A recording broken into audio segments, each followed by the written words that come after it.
Este es el audiolibro de Brené Brown, El poder de la vulnerabilidad. Dejo un pequeño video antes de empezar con el audiolibro para que conozcan a Brené Brown. Disfrútenlo. Dura 54 minutos aproximadamente. I think we're going to have some fun, talk about some hard stuff, laugh a little bit, and hopefully learn something from each other. How many of you know that I'm super introverted? It's handy when I'm traveling because I'll be sitting next to someone and they'll say, so what do you do? And if I'm not in the mood to chat, I'll be like, I study shame, what do you do?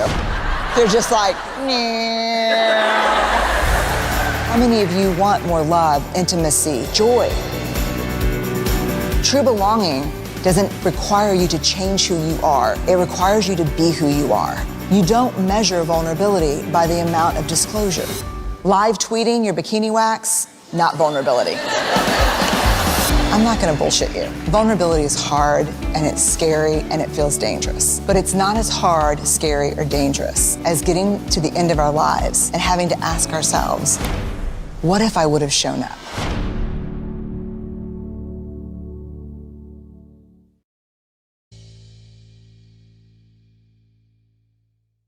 El poder de ser vulnerable. Por Brené Brown. Prólogo.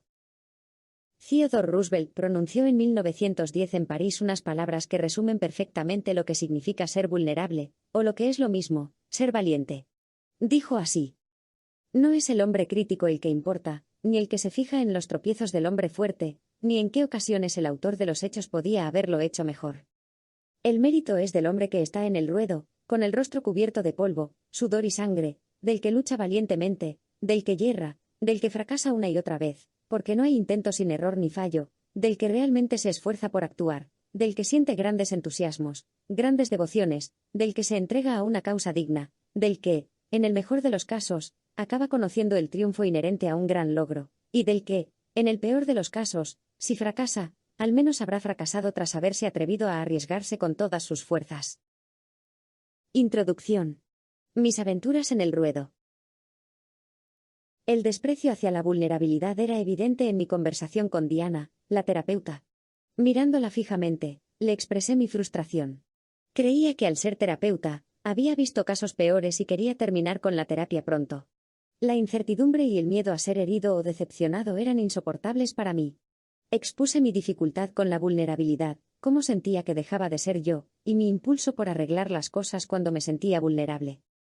Diana me escuchó, entendiendo la vulnerabilidad como una emoción exquisita. Su respuesta me desconcertó, preocupándome por su cordura y la mía. Intenté recalcar lo insoportable de la situación para mí, y cómo mi aversión a la vulnerabilidad estaba ligada a mi investigación sobre vivir auténticamente. Discutimos momentos de vulnerabilidad, mis miedos y ansiedades, la preocupación por ser juzgado, y el amor hacia mi familia. Cuando Diana mencionó que la gente puede cambiar, busqué tareas para superar esto, pero su respuesta fue simple: pensar menos, sentir más. La idea de experimentar la exquisitez sin sentirme vulnerable era un deseo imposible.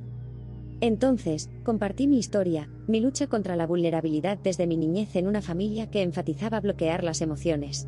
Desde la adolescencia hasta mi vida adulta, intenté evadir la vulnerabilidad, incluso en mi carrera como trabajadora social.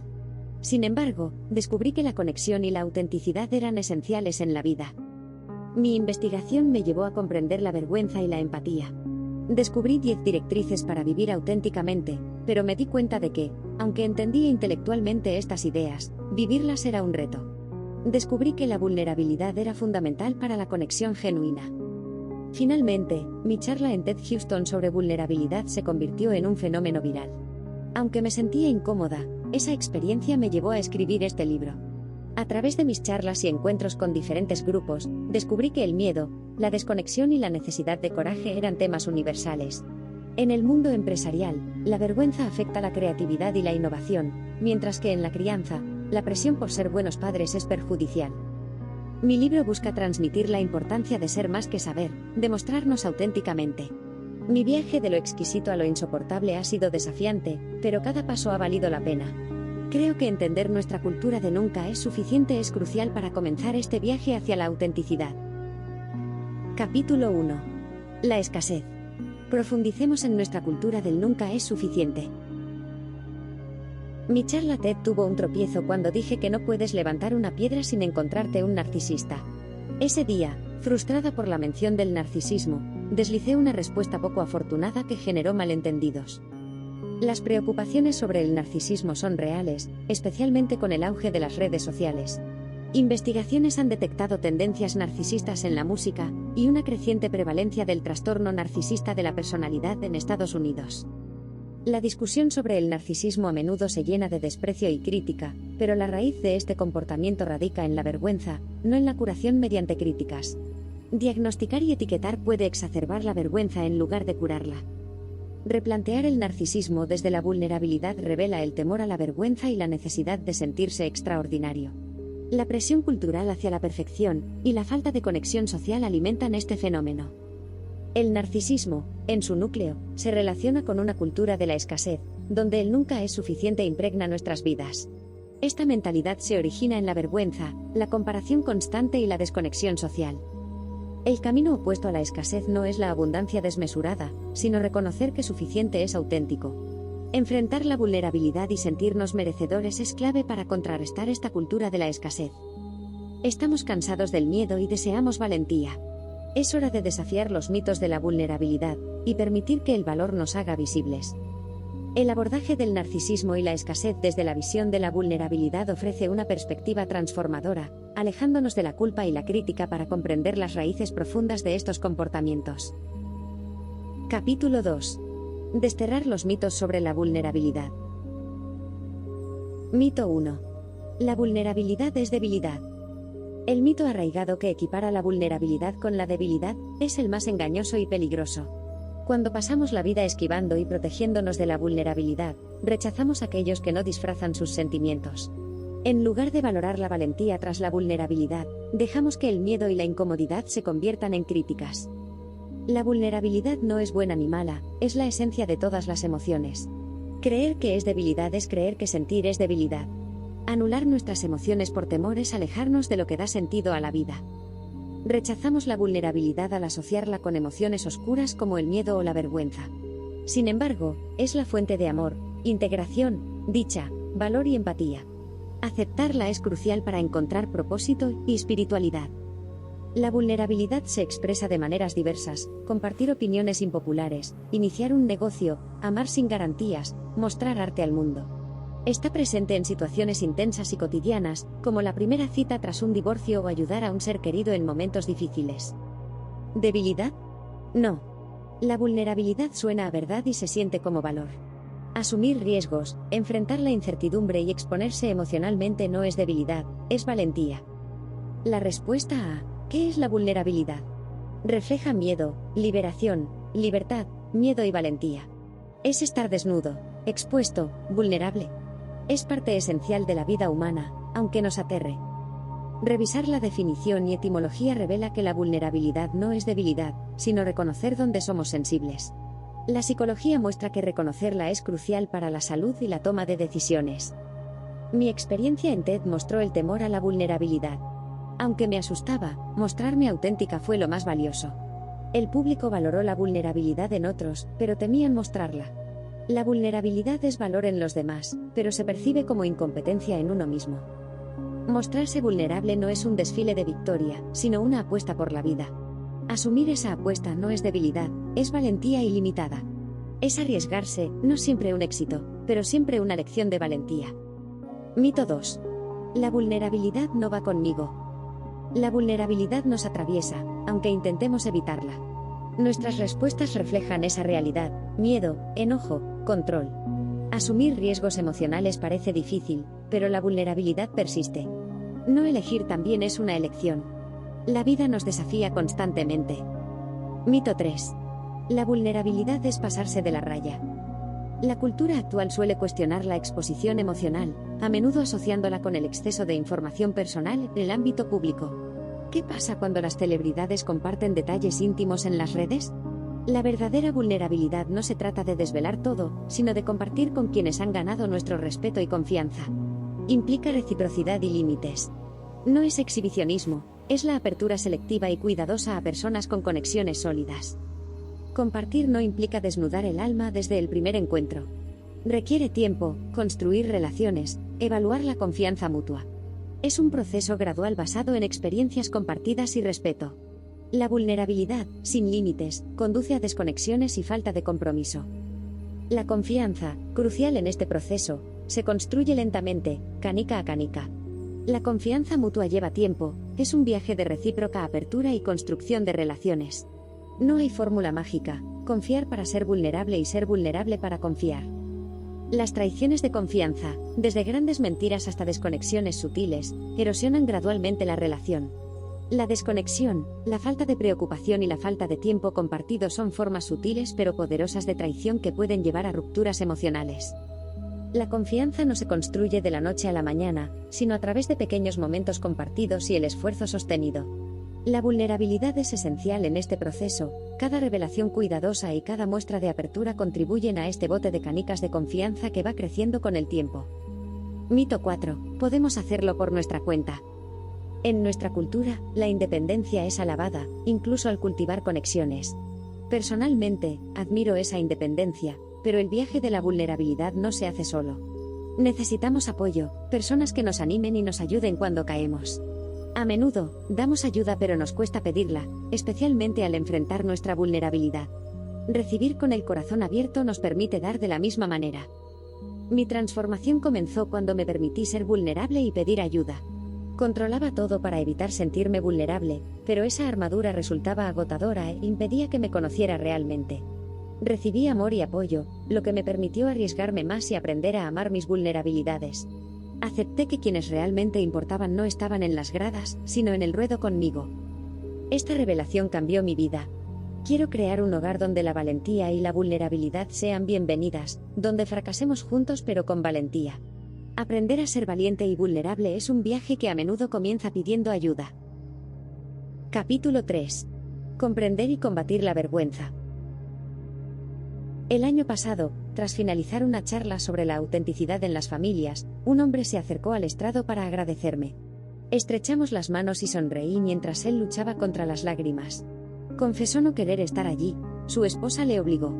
Le aseguré que era común. Él continuó, sorprendiéndome al preguntar sobre Harry Potter. Compartí mi amor por la saga. Su temor al evento aumentaba imaginándome como Snape, oscuro y lúgubre. Mi risa rompió la tensión. Ambos éramos fanáticos de Snape. Entre risas, su tono se volvió serio. Reconoció su miedo a la vergüenza, y su deseo de criar a sus hijos sin ella. Nos conmovimos. La vulnerabilidad se apoderó de la conversación. Me preguntó sobre la cita de las luces navideñas, y la compartí. Solo cuando somos lo suficientemente valientes para explorar la oscuridad, descubriremos el poder infinito de nuestra luz. Él entendió. Ambos recordamos la escena de Harry Potter y Sirius Black. Reflexionamos sobre la vergüenza y la vulnerabilidad. Ambos teníamos lágrimas en los ojos. Abrazos compartidos y una despedida emotiva siguieron. Al final, me llamó una profesora condenadamente buena de defensa contra las artes oscuras. Un momento inolvidable. La vergüenza, según mi investigación, obstaculiza la conexión y la creatividad. En las culturas donde se resiste, se fomenta la innovación. Peter Sheehan, autor y CEO de Change Labs, identifica la vergüenza como un obstáculo clave para la innovación. La vulnerabilidad, por otro lado, fomenta la creatividad y el riesgo. La vergüenza, asociada a nuestra autoestima, nos impide mostrar nuestro verdadero ser. Al superarla, abrazamos la vulnerabilidad y nos arriesgamos con seguridad. Esta resiliencia es vital para el crecimiento y la conexión emocional. Si te sientes invulnerable a la vergüenza, déjame desmitificar este concepto. Mis escritos sobre esta emoción inician con un claro propósito: centrar la atención en la vergüenza. Aquí van 3 puntos clave. 1. Todos la experimentamos. La vergüenza es una emoción humana básica y universal. Quienes no la sienten carecen de empatía y conexión. Es elegir entre reconocerla o ser insensible. En esta disyuntiva, es preferible admitir su existencia. 2. El tabú rodea a la vergüenza. Evitamos hablar de ella por miedo. 3. Su omisión concede poder sobre nuestras vidas. La vergüenza, según mi investigación, es el sentimiento doloroso de ser imperfectos e indignos de amor y conexión. A menudo se subestima, pensando que se vincula solo a traumas extremos, pero afecta en ámbitos cotidianos como la imagen corporal, el dinero, la familia, entre otros. La neurociencia valida su dolor equiparándolo al físico. Diferenciarla de la culpa es crucial. La culpa refleja haber hecho algo mal, mientras que la vergüenza se interpreta como ser malo. La primera impulsa cambios, la segunda destruye la autoestima. La vergüenza se vincula a problemas sociales y de salud, pero no conduce a resultados positivos. Para contrarrestarla, cultivar la vulnerabilidad y la resiliencia es clave. Comprender su lenguaje es el primer paso hacia la resiliencia a la vergüenza. La respuesta es, por tanto, la resiliencia ante la vergüenza. A pesar de que la conexión social pueda preocuparnos, el miedo a la desconexión seguirá siendo poderoso y el dolor de la vergüenza persistirá. Sin embargo, existe una luz. Aquellos con alta resiliencia a la vergüenza comparten 4 elementos, lo que llamo los pilares de la resiliencia ante ella. Estos elementos se consolidan en lo que he apodado formación para gremlins ninja.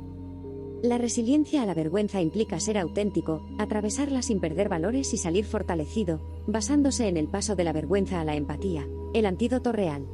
Compartir nuestra historia con empatía y compasión es vital. La vergüenza no sobrevive a la conexión. La empatía social es fundamental, ya que la vergüenza se cura mejor entre personas. Los 4 elementos clave son: reconocer la vergüenza y sus desencadenantes, ejercitar la conciencia crítica sobre los mensajes recibidos, comunicar nuestra historia y hablar sobre la vergüenza para obtener lo que necesitamos. La resiliencia protege nuestra conexión, pero la vergüenza afecta nuestro pensamiento y conexión. Cuando aparece, el cerebro entra en modo de lucha o huida, desplazando la capacidad de razonamiento. Estrategias habituales frente a la vergüenza incluyen la desconexión, alejarse, ir hacia adelante o en contra, evitando la conexión con otros. Para ilustrar estos conceptos, comparto mi experiencia de vergüenza al rechazar una conferencia. Mis gremlins internos hablaban de decepcionar y perder oportunidades. La respuesta airada de un hombre me llevó a una vergüenza paralizante. Adopté estrategias inusuales: enfrentar la vergüenza, hablar conmigo misma con compasión y reconocer mi historia sin enterrarla. Pedir ayuda fue crucial. La empatía de mi esposo y amiga me ayudó a sanar y a responder con autenticidad al hombre.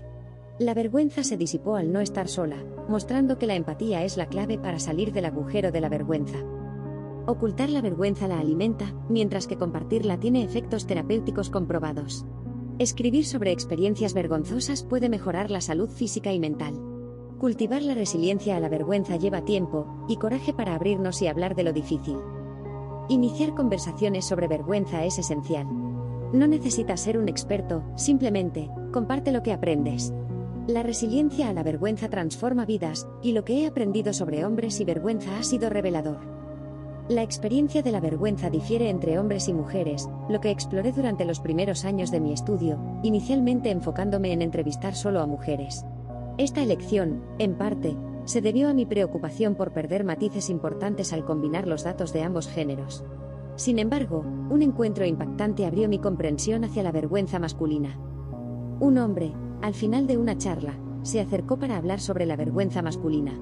Inicialmente incómoda, la conversación reveló un sufrimiento silencioso. Admitió sentir una profunda vergüenza y compartió la dificultad de abrirse sin ser abrumado por la carga emocional. Su revelación me dejó conmovida. Mi investigación inicial se centró en las experiencias de vergüenza femenina, revelando la telaraña de expectativas que dictan la perfección, aspecto, maternidad, trabajo, relaciones, todo anclado en la búsqueda de la perfección sin demostrar esfuerzo. Esta telaraña se convierte en un doble vínculo, donde cada decisión decepciona a alguien. Las mujeres luchan por romper estas normas, pero la vergüenza persiste cuando no cumplen con estos estándares. Incluso yo, al compartir mi trabajo en un vídeo viral, enfrenté ataques centrados en mi apariencia y maternidad, reflejando las normas femeninas. La vergüenza masculina se reduce a un mensaje: no mostrarse débil. Los hombres viven bajo la presión de no fracasar, de ser perfectos en su rol. Un joven ilustró esto metafóricamente con una caja que restringe las emociones y expectativas. Reveló su pasión artística truncada por comentarios despectivos, mostrando cómo se reprimen talentos debido a las normas de masculinidad. Estas experiencias revelan la complejidad y el sufrimiento detrás de las normas sociales de género. Las mujeres se enfrentan a la telaraña de la perfección, mientras que los hombres son atrapados en una caja de expectativas de fortaleza. Ambos géneros luchan por desafiar estas normas que restringen su autenticidad y libertad emocional, una lucha conjunta que demanda la unión para sanar y crecer juntos. La experiencia masculina frente a la vergüenza es como una caja de embalaje con la advertencia: cuidado, que no crean que eres débil. Desde la infancia, se les ajusta en esta caja, limitando su espacio conforme crecen. Como el mago de Oz escondido tras la cortina, los hombres se esfuerzan por mantener una imagen grande y poderosa mientras se ahogan en esa caja. Descubrí hombres atrapados en su vergüenza, simulando una vida laboral tras ser despedidos, ocultando la realidad a sus seres queridos por temor al juicio. Las mujeres, mientras demandan apertura y vulnerabilidad, se encuentran frente a hombres asfixiados en sus cajas, procurando ocultarlos. La verdad es que la mayoría de las mujeres no tolera esa vulnerabilidad que tanto ansía de los hombres. Ante su sinceridad, el miedo las aleja, creando desde desilusión hasta rechazo. Los hombres, conscientes de esto, fingen bien. La vergüenza se manifiesta de maneras ocultas y explícitas. Un hombre avergonzado por su situación financiera se sintió herido por el comentario aparentemente inocente de su esposa sobre la casa de otro. ¿Su intención era lastimarlo? Él no lo sabe. Los hombres, frente a la vergüenza, suelen reaccionar con rabia o aislamiento. Una experiencia temprana le enseñó a un terapeuta a convertir su miedo en ira durante 20 años, arruinando relaciones hasta que la terapia lo rescató. Las mujeres, igualmente duras consigo mismas, proyectan este juicio hacia otras. Nos juzgamos en áreas donde somos vulnerables, criticando a quienes no se ajustan a nuestro ideal, una telaraña de vergüenza que perpetuamos. En las escuelas, el comportamiento intimidante se refleja desde la actitud de los padres hasta las interacciones de los niños de primaria. Romper este patrón implica empatía y apoyo mutuo, mostrando comprensión en vez de juicio. Esta transformación hacia la autenticidad y la conexión está emergiendo lentamente. Se requiere resiliencia a la vergüenza para arriesgarse a ser vulnerables y compartir historias. La transformación nos lleva de la confrontación a la comprensión, liberándonos del juicio. El encuentro con 22 estudiantes de un centro educativo en 2006 cambió mi perspectiva sobre la vergüenza, el sexo y la imagen corporal. En esa sesión, un joven divorciado habló sobre su experiencia, revelando que su exesposa siempre parecía insatisfecha, y él se sentía nunca lo suficientemente bueno para ella. Esto desencadenó una discusión sobre la imagen corporal y el sexo, donde una joven mencionó las preocupaciones femeninas sobre su apariencia al tener relaciones sexuales. El debate cambió cuando el joven divorciado explotó, enfatizando que los hombres se preocupan por temas más profundos, sentirse queridos, valorados y deseados. Su enfado desató un silencio incómodo. Este momento reveló la vulnerabilidad masculina en torno al sexo, algo que no había considerado previamente. Hablé con más hombres y profesionales de la salud mental, descubriendo que el rechazo sexual es un desencadenante clave de la vergüenza masculina. Un terapeuta explicó cómo el rechazo sexual despierta sentimientos intensos de vergüenza, incluso en su vida personal. Otra revelación fue la conexión entre la pornografía y el control de la vergüenza. Mientras las mujeres pensaban que la pornografía era una falta de atracción hacia ellas, para los hombres era una forma de evitar el rechazo. Descubrí que la vergüenza afecta la intimidad emocional y física, extendiéndose a temas como la imagen corporal, el envejecimiento, la paternidad y la maternidad. La clave para superarla era la conversación sincera y amable, exigiendo una mayor vulnerabilidad. En las relaciones, la vergüenza puede crear dinámicas destructivas. Recordé un momento tenso con mi esposo, donde los reproches revelaron nuestra propia vergüenza y la necesidad de escucharnos mutuamente. Tras años de matrimonio, aprendimos que la vulnerabilidad, el amor, el respeto y la comunicación auténtica son fundamentales para una relación saludable. La vergüenza puede ser igualmente dolorosa cuando la infligimos a nuestros seres queridos, dejando heridas profundas incluso después de disculparse. Comprendí que el amor requiere cultivarse desde una autenticidad compartida. El género impone expectativas que alimentan la vergüenza, las mujeres deben cumplir con estándares de belleza y los hombres, con una masculinidad rígida. Al cuestionar estas normas, descubrí que rechazarlas es un acto de valentía y amor propio. Al final, la vulnerabilidad y el valor son la luz para superar la vergüenza. La autenticidad se alimenta del amor, permitiéndonos ser genuinos incluso cuando estamos heridos. Capítulo 4. El arsenal de la vulnerabilidad. La palabra persona tiene sus raíces en el griego, significando máscara de teatro. En mi trabajo, las máscaras y la armadura se vuelven metáforas perfectas de cómo nos resguardamos del malestar de la vulnerabilidad. Las máscaras nos brindan una sensación de seguridad, aunque a veces lleguen a ser opresivas. La armadura nos hace sentir fuertes, aunque al final nos agote el peso que conlleva. La ironía radica en que cuando nos encontramos con alguien que se oculta tras máscaras y armaduras, nos frustramos y desconectamos. Es la paradoja, lo último que quiero que veas en mí es la vulnerabilidad, pero es lo primero que busco en ti. Si representáramos el arsenal de la vulnerabilidad en una obra teatral, el escenario sería un instituto, y los personajes, adolescentes de entre 11 y 13 años. Es difícil detectar la armadura en los adultos, con el tiempo, se vuelve invisible, como una segunda piel. Los preadolescentes exploran nuevas formas de protección. A esa edad, la armadura aún les resulta ajena y difícil de llevar. Su torpeza al ocultar miedo y dudas permite a los observadores ver qué tipo de defensa usan y por qué. A muchos aún se les debe convencer de que vale la pena el esfuerzo, dado el peso y la asfixia de las defensas. Cambian su protección sin dudarlo, a veces en una sola frase: no me importa lo que piensen, son estúpidos. El baile es estúpido. ¿Puedes preguntarles a sus madres qué se van a poner? Aún así, espero poder bailar. En mi juventud, las actividades extraescolares exploraron estas ideas. Nos pusieron cara a cara con el chico que buscaba integrarse, y la chica que llamaba la atención para ocultar su dolor por el divorcio de sus padres. Nuestros mecanismos de defensa pueden ser más complejos como adultos, pero aprendimos a usar la armadura en esos años impresionables, y muchos pueden regresar a esa época en un instante. Educar a mi hija durante la secundaria significa enfrentar a la niña con manos sudorosas del último curso que aún vive en mí. Mi instinto es a veces esconderme, pero estoy aprendiendo a enfrentarlo cuando Ellen tiene problemas. Hay momentos en los que ella describe algo en la escuela, y puedo oler el instituto de nuevo. Nuestra armadura y máscaras están hechas a medida para protegerse del malestar y el dolor. Sorprendentemente, descubrí que todos compartimos una gama de mecanismos de defensa. Aunque personalizamos nuestra armadura, hay partes intercambiables. Al abrir el arsenal, exponemos partes universales y otros elementos más peligrosos para protegernos. La clave es el concepto de suficiente.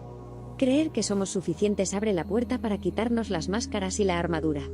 La aceptación, los límites y el compromiso son esenciales. Las estrategias para liberarse de la armadura giran en torno a ser suficiente, soy suficiente, mérito en vez de vergüenza, ya he tenido suficiente, fronteras en vez de competencia, y dar la cara y asumir riesgos es suficiente, compromiso en vez de desconexión. No hay nadie libre de la lucha contra la vulnerabilidad. Las estrategias que comparto provienen de esas batallas compartidas y de experiencias personales. Las estrategias no son solo nuevas, sino salvavidas. La vulnerabilidad y la dicha tienen una relación estrecha. Temer la dicha es un escudo común. Evitamos sentir la dicha para prevenir la vulnerabilidad. Nuestra cultura nos suministra imágenes que activan ese temor a la dicha. A menudo, estas defensas nos impiden disfrutar plenamente de la vida. La clave es aceptar la vulnerabilidad para experimentar la dicha verdadera. Este continuo va desde ensayar la tragedia hasta vivir en la decepción perpetua. Ambos extremos cuentan la misma historia, la necesidad de vulnerabilidad para disfrutar de la dicha. La conexión entre ambas es crucial, buscamos evitar la vulnerabilidad, pero al hacerlo, limitamos la dicha en nuestras vidas. En última instancia, las estrategias para deshacer estos escudos comunes giran en torno a atreverse a arriesgarse y aceptar la suficiencia. Superar el temor a la dicha implica abrazar la vulnerabilidad en lugar de intentar vencerla. Atrévete a arriesgarte, practica la gratitud como antídoto contra el miedo a la dicha. La vulnerabilidad que acompaña la felicidad intensa es una invitación a reconocer la gratitud por lo disfrutado. La relación entre dicha, vulnerabilidad y gratitud es clave. La escasez y el miedo nos hacen temer la dicha, nos debatimos con el mérito. La gratitud reconoce que hay suficiente y que somos suficiente, más que una actitud, implica prácticas tangibles, desde diarios personales hasta rituales familiares. Quienes han sufrido pérdidas irreparables enseñan sobre la dicha en los momentos ordinarios. Honrar lo que tenemos es honrar lo que otros han perdido. No podemos prepararnos para la tragedia, pero ceder a la dicha fortalece la resiliencia. Practicar la gratitud sigue siendo un proceso para mí. Reconocer la vulnerabilidad y agradecer abiertamente me ha ayudado. El perfeccionismo no conduce a la genuinidad ni al propósito, es un desvío. Es esencial entender que el perfeccionismo no es crecimiento personal, ni garantía de éxito, sino una forma de evitar la vergüenza que, paradójicamente, la incrementa. Romper con este ciclo es fundamental para la autenticidad y el crecimiento real. En un mundo de expectativas, el perfeccionismo se arraiga como un compañero persistente. Desde ocultar nuestras fallas hasta luchar por la aprobación constante, vivimos atrapados en esa búsqueda interminable de ser suficientes. ¿Pero cómo escapar de este ciclo agotador? La doctora Kristin Neff, líder del Laboratorio de Investigación de Autocompasión en la Universidad de Texas, propone un camino hacia la libertad, la autocompasión. Con 3 elementos clave: ser amable contigo mismo, reconocer la humanidad compartida y la atención plena. Ella señala una senda hacia la aceptación y la apreciación de nuestras imperfecciones. La autocompasión requiere un cambio de mentalidad, desde la autocrítica hasta la comprensión, desde ¿qué pensarán? A soy suficiente. Es una práctica diaria que se forja con resiliencia ante la vergüenza y la aceptación de nuestras historias personales. Al adentrarnos en estas fisuras, encontramos inspiración en figuras como Gretchen Rubin, quien abraza la imperfección reconociendo que lo hecho es mejor que lo perfecto. Andrea Sher, fotógrafa y escritora, celebra la vida auténtica abrazando lo suficientemente bueno. Nicholas Wilton, artista, ve en el arte la belleza de lo imperfecto, liberándonos de las ataduras de la perfección. En esta travesía, es crucial reconocer cómo nos anestesiamos. La sociedad moderna se sumerge en ocupaciones frenéticas, buscando evadir la vulnerabilidad a través del trabajo constante o diversas adicciones, desde sustancias químicas hasta comportamientos compulsivos. Este escape de la vulnerabilidad proviene de la vergüenza, la ansiedad y la desconexión.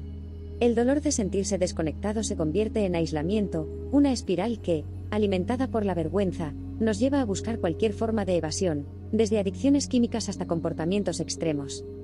Mi propia lucha con la anestesia me llevó a explorar este tema. Durante años, encontré refugio en la ocupación constante y la evasión. Pero aprendí que la autocompasión no es una reunión para adictos, sino un viaje personal hacia la aceptación de nuestras fisuras, hacia el reconocimiento de que las grietas en nuestra vida son por donde entra la luz. Celebrar estas imperfecciones nos libera de la prisión del perfeccionismo. Nos permite abrazar nuestra humanidad compartida, encontrando en nuestras fallas una belleza que nos une en la experiencia humana. Comprendí que investigar sobre la ansiedad y la desconexión es un viaje hacia la comprensión de nuestras emociones. En mi búsqueda, descubrí 2 grupos distintos: el grupo A, que busca anestesiar la ansiedad, y el grupo B, que busca cambiar las conductas generadoras de ansiedad. Para el grupo A, reducir la ansiedad significaba encontrar formas de anestesiarla, mientras que el grupo B sintonizaba sus vidas con sus valores y establecía límites. Las personas del grupo B destacaron la importancia de establecer fronteras, algo especialmente desafiante para las mujeres, acosadas por gremlins de vergüenza. Pero para ambos grupos, la clave radicaba en creerse merecedores de amor y conexión. Descubrí que la conexión se basa en sentirnos vistos, valorados y en poder dar y recibir sin juicio. La integración, por otro lado, surge al presentar nuestro yo auténtico al mundo, lo cual requiere aceptación propia. Vivir conectados implica establecer límites, priorizar relaciones significativas y dejar de demostrar algo a quienes no nos importan. Aprendí que comprender estos sentimientos implica comprender su origen, y cómo podemos abordarlos para cultivar conexiones más profundas con nuestros seres queridos. La línea entre el placer y la anestesia es difusa pero crucial. Jennifer Louden llama a estos refugios de anestesia consuelos de sombra. Estos consuelos, desde comer sin disfrutar hasta evadir conversaciones, proyectan sombras sobre nuestra vida. Louden destaca la intención detrás de nuestras acciones como clave. Reflexionando sobre estos hallazgos, invito a explorar nuestras intenciones y compartir estos temas con amigos cercanos o terapeutas. No hay reglas fijas para identificar estos consuelos destructivos, exigen autoexamen y reflexión. Mis propias experiencias mostraron que, más allá de qué hacemos, importa el porqué. Disfrutar una comida sabrosa es nutrirse, mientras que comer de pie frente a la nevera es una señal de alerta. Ver mi programa favorito es placer, cambiar canales por 1 hora es anestesia. La espiritualidad, no ligada a la religión, guía hacia la autenticidad. Creo que aceptar nuestra valía es reconocer nuestra esencia sagrada. Aceptar la vulnerabilidad implica cuidar y alimentar nuestro espíritu. Además de los mecanismos comunes como el temor al placer y la anestesia, hay otras máscaras menos exploradas en nuestro arsenal. El escudo vikingo o víctima divide a las personas entre aquellos que dominan y los que se sienten indefensos. Esto se ve reflejado en trabajos competitivos, en el ejército o en profesiones donde la mentalidad es de ganar o perder. Esta perspectiva estrecha limita la innovación y la creatividad. En el ejército, la tasa de suicidios es preocupante, la formación para dominar emociones puede llevar al riesgo de quitarse la vida. Esta mentalidad se refleja en profesiones como la abogacía, donde el perfeccionismo y la agresividad se asocian a altas tasas de suicidio. Enseñar a nuestros hijos a evitar la vulnerabilidad los lleva a la desconexión. Esta armadura vikinga o de víctima perpetúa la dominancia o la indefensión. Reducir nuestras opciones a estos extremos limita el cambio y la esperanza de transformación. Entender cómo los individuos pasan de ser vikingos o víctimas a abrazar la vulnerabilidad requiere distinguir entre aquellos cuyo comportamiento se basa en aprendizajes o valores arraigados y aquellos influenciados por traumas. Una pregunta clave definía su lógica: ¿qué es éxito? Bajo la perspectiva de ganar o perder, los vikingos no encuentran victoria en lo que muchos consideramos éxito. La mera supervivencia, que puede ser éxito en competiciones o traumas, no les satisface. El amor y la integración, imposibles sin vulnerabilidad, son esenciales. Vivir desconectados no es triunfo. El miedo y la carencia alimentan esta visión de vikingo o víctima. Reintegrar la vulnerabilidad implica analizar qué desencadena la vergüenza y el miedo al éxito o fracaso. Quienes cambiaron esta perspectiva priorizaron la confianza y la conexión en sus relaciones. No defiendo una actitud más suave en el ejército, pero sí abogo por la voluntad colectiva de ser más compasivos. Ejemplos como Team Red, White and Blue muestran cómo la conexión puede transformar vidas, emparejando veteranos con voluntarios para compartir experiencias y apoyo. Mi interés surgió no solo de la investigación, sino de trabajar con veteranos. Me enseñó la importancia de acercarnos a ellos con compasión. Muchos luchan solos, perdiendo la oportunidad de sanar con ayuda. Comprender por qué algunos sobrevivientes de traumas viven genuinamente mientras otros se identifican con su trauma es un desafío. La resiliencia a la vergüenza y la reintegración de la vulnerabilidad son clave, así como la espiritualidad para muchos. Compartir en exceso puede ser perjudicial. El foco cegador involucra compartir para aliviar el propio sufrimiento, pero puede causar desconexión. Compartir vulnerabilidad requiere conexión y confianza mutua. El camino para soltar el escudo de vikingo o víctima incluye reconocer el problema, buscar ayuda, trabajar la vergüenza y practicar la reintegración de la vulnerabilidad. La conexión y la confianza son fundamentales. La belleza de la luz se encuentra en la oscuridad. Los momentos poderosos emergen cuando los destellos de coraje y conexión brillan en nuestras luchas. La vulnerabilidad ciega y desconecta. Creamos distancia con nosotros mismos, con otros, cuestionando nuestra valía y las relaciones. Compartir demasiado puede ser un acto de desesperación, buscando liberarnos del sufrimiento. Pero a menudo aleja a los demás. Practicar la autocompasión es clave. En mi trabajo, solo comparto historias trabajadas con quienes amo. No divulgo información íntima o heridas frescas. Además, evito compartir con expectativas de respuesta. Cuando otros comparten, sus enfoques son similares: compartir para enseñar, no para resolver problemas personales. La vulnerabilidad tiene un propósito terapéutico, no busca reacciones. Al compartir, cuestiona: ¿por qué lo hago? ¿Qué espero? ¿Mis intenciones coinciden con mis valores? ¿Puede herirme la respuesta? Compartir excesivamente puede ser como un ladrón que busca atención desesperadamente. Esta falsa vulnerabilidad se encuentra incluso en jóvenes, impulsada por el deseo de llamar la atención, aunque no sea auténtica. La autoexposición parece unilateral, buscando más admiración pública que una conexión íntima. Si caemos en este acto de irrumpir y llevarse el botín, debemos cuestionar nuestras intenciones, como con el foco cegador. Es crucial preguntarse: ¿por qué actúo así? ¿Busco dañar, conectar o es solo una forma impulsiva? Serpentear describe malgastar energía para evitar la vulnerabilidad. Evadir el conflicto o fingir que no importa es contraproducente. Personalmente, tiendo a hacerlo cuando me siento vulnerable, postergando llamadas difíciles o distrayéndome con tareas irrelevantes. Cuando huimos en zigzag de la vulnerabilidad, el recuerdo de Peter Falk me dice: serpentea, Shell. La risa me calma y me lleva a reflexionar. Serpentear, evitando la vulnerabilidad, es agotador. Una lección sobre esto viene de un consejo pantanoso: correr en zigzag para escapar de los caimanes. Sin embargo, los caimanes no corren mucho y no nos persiguen. Similarmente, es mejor estar presentes que serpentear. El cinismo, la crítica y la frialdad son armas que evitan la vulnerabilidad y lastiman a quienes se atreven a ser vulnerables. Estos escudos se alimentan del miedo a ser auténticos y visibles, desde la adolescencia hasta la edad adulta. Durante un año, entrevisté a diversos líderes y creadores, explorando cómo afrontaban la crítica y el cinismo sin perder su autenticidad. Me moví a mi propia lucha para arriesgarme más. Descubrí que el desapego total a las opiniones nos desconecta, mientras ser lo que otros quieren nos hace vulnerables. Rechazar toda crítica es perder oportunidades, pero someterse al odio nos aplasta.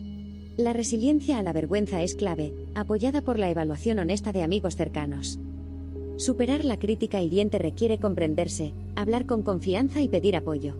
El miedo a ser vulnerables puede desencadenar cinismo y crueldad, por eso debemos asumir responsabilidad por nuestras palabras. Practico la autenticidad y valoro la opinión de quienes me apoyan genuinamente, dejando de lado a los crueles y pasotas. Capítulo 5. Salvar distancias. Cultivar el cambio y eliminar la línea divisoria de la desconexión. La expresión Mind the Gap surgió en 1969 en el metro de Londres como una advertencia para los pasajeros debido a la distancia entre el andén y el vagón. Desde entonces, ha trascendido, convirtiéndose en nombre de grupo musical y película, y plasmándose en camisetas y felpudos. En mi casa, una postal enmarcada con esta frase nos recuerda la atención al espacio entre dónde estamos y dónde queremos estar. En el ámbito empresarial, se debate sobre la relación entre estrategia y cultura. La estrategia es el plan de acción, mientras que la cultura refleja quiénes somos.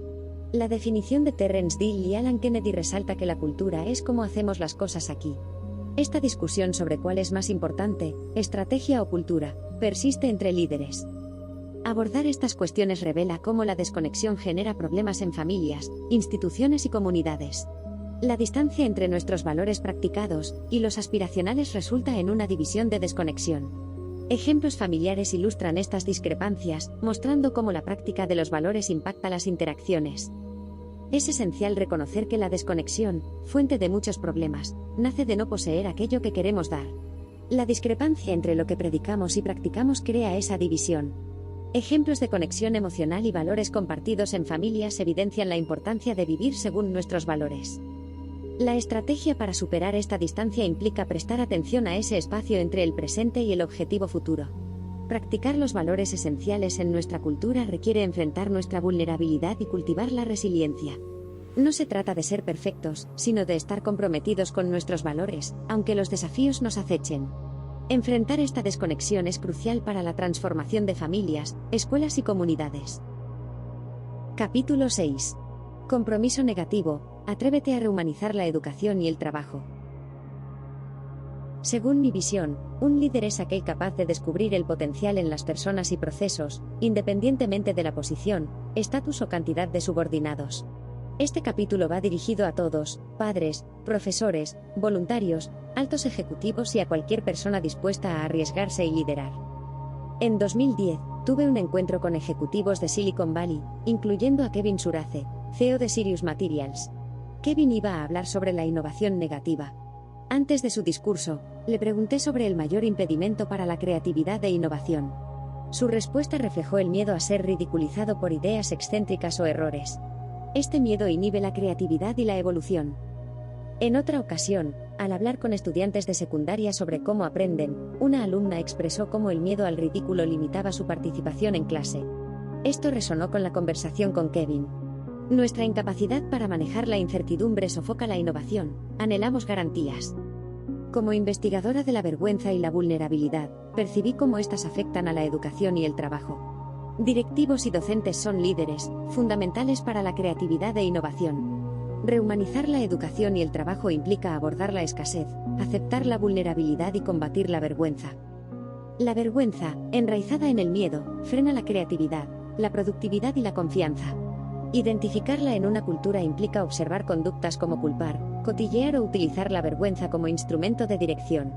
En entornos educativos y laborales, la vergüenza mina el potencial creativo y fomenta la desconexión. Ejemplos de emplear la vergüenza como método de dirección en empresas revelan cómo esta práctica crea ambientes tóxicos. La vergüenza, como las termitas, corroe la estructura de una organización, evidenciándose en comportamientos y tratos humillantes. La vergüenza externa, como la publicación de evaluaciones de desempeño en medios, afecta a profesores, socavando su motivación y autoestima.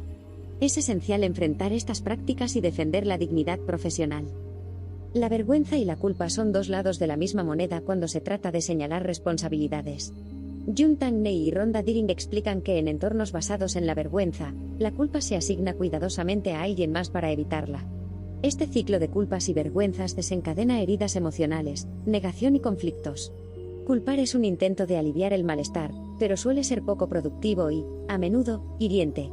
Si la cultura en la que te desenvuelves tiende a culpar, es crucial abordar la vergüenza que la impulsa. Las culturas de encubrimiento dependen de la vergüenza para mantener el statu quo, priorizando la reputación sobre la dignidad humana.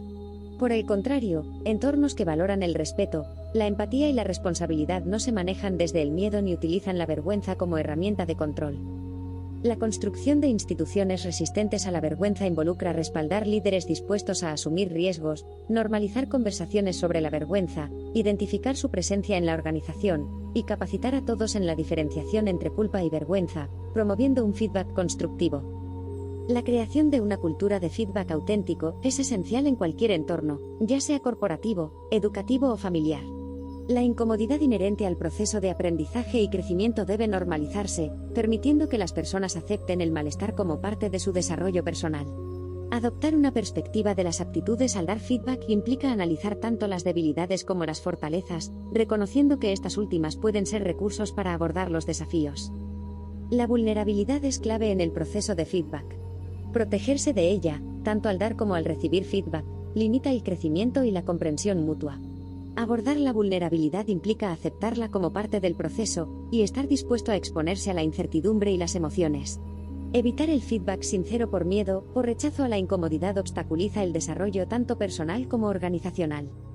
En mi formación como trabajadora social, se enfatizaba en la importancia de cómo nos relacionábamos con las personas, incluso en pequeños detalles como la forma de sentarnos y comunicarnos. Recuerdo claramente la lección de una profesora que cambió mi percepción sobre estas interacciones. Me esperaba una confrontación al presentar mi trabajo, pero ella se sentó a mi lado, en igualdad de condiciones. Esa acción simple cambió mi perspectiva. Imaginemos si esta igualdad de posición se aplicara en la educación y el liderazgo. Si alumnos, profesores y padres se sentaran juntos, ¿cómo cambiaría la dinámica? ¿Qué pasaría si los líderes se colocaran al mismo nivel y dijeran, gracias por vuestras contribuciones? Estamos aquí para resolver juntos este problema. ¿Cómo puedo ayudar? Pero la vulnerabilidad es difícil en entornos de alta presión, como en el caso de Susan, una directora de colegio enfrentada a padres insatisfechos. Aquí es clave crear un espacio seguro para el crecimiento, incluso cuando no nos sentimos receptivos. El feedback defensivo solo perpetúa el problema. Es difícil aceptar responsabilidad cuando nos sentimos atacados. Para Susan, abrirse al feedback y buscar ayuda puede ser la clave.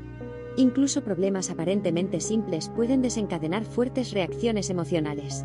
Es esencial aprender a recibir y dar feedback para el crecimiento personal y la comprensión de cómo respondemos a los demás.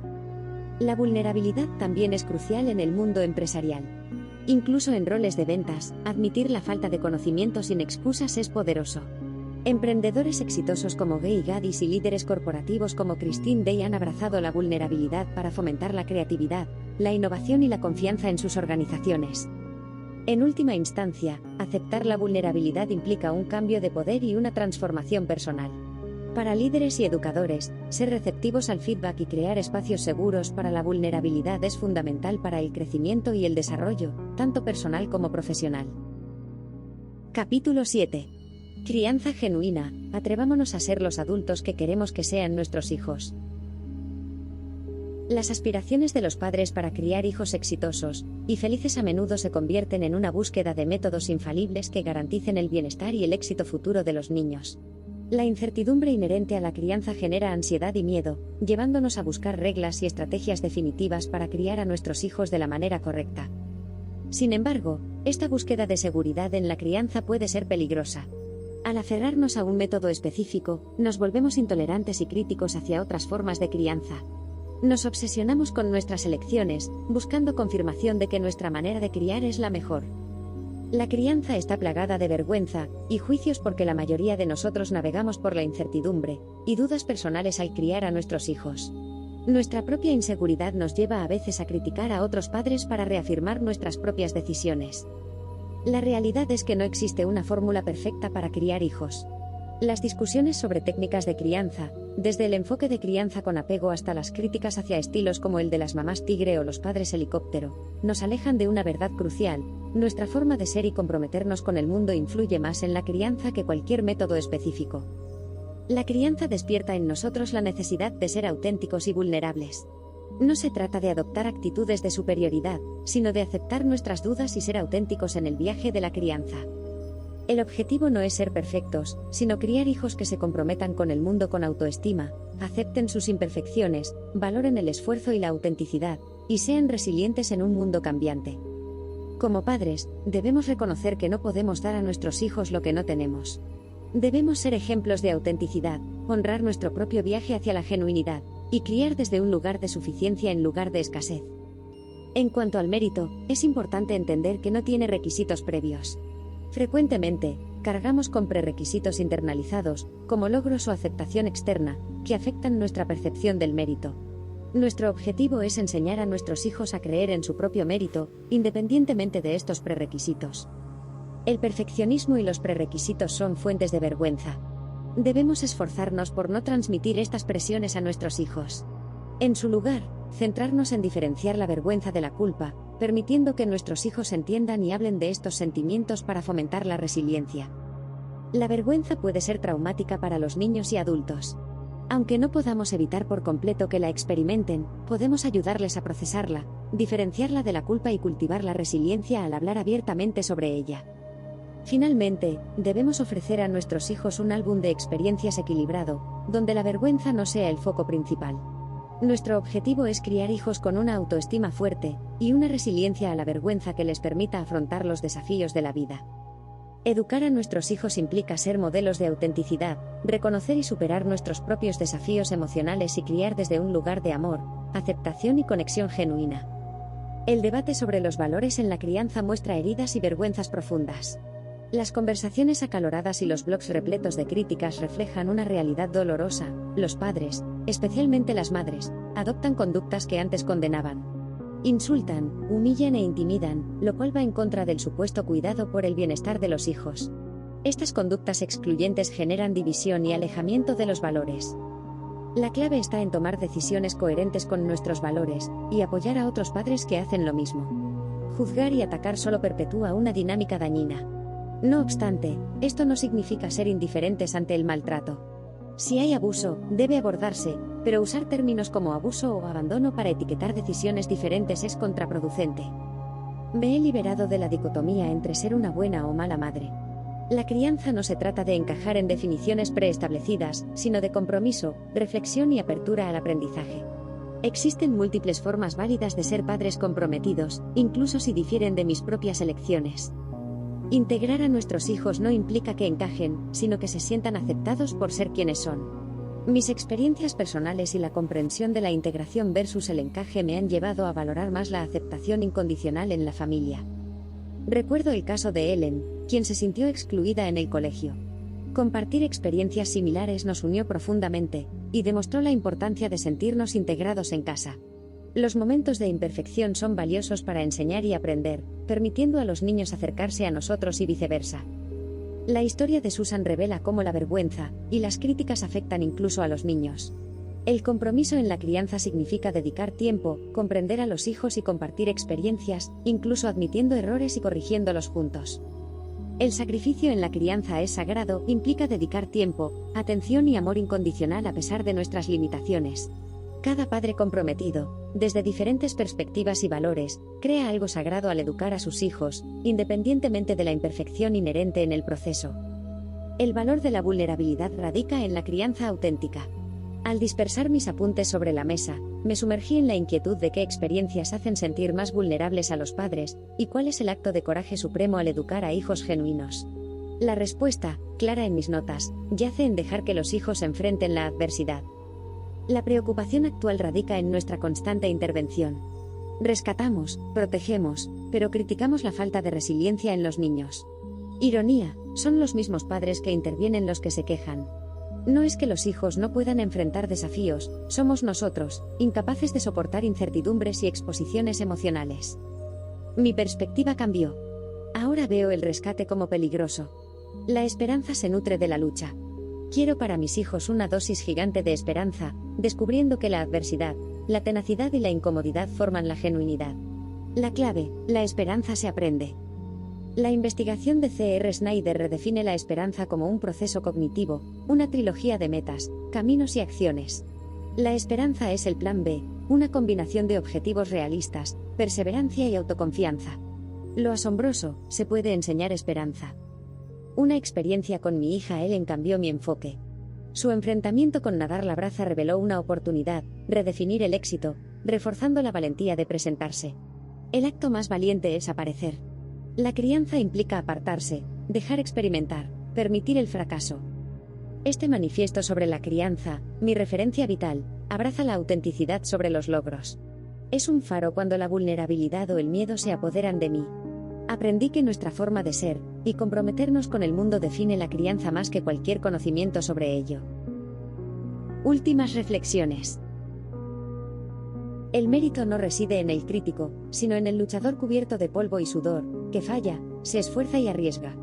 Roosevelt tenía razón, el intento sin error o fracaso no existe.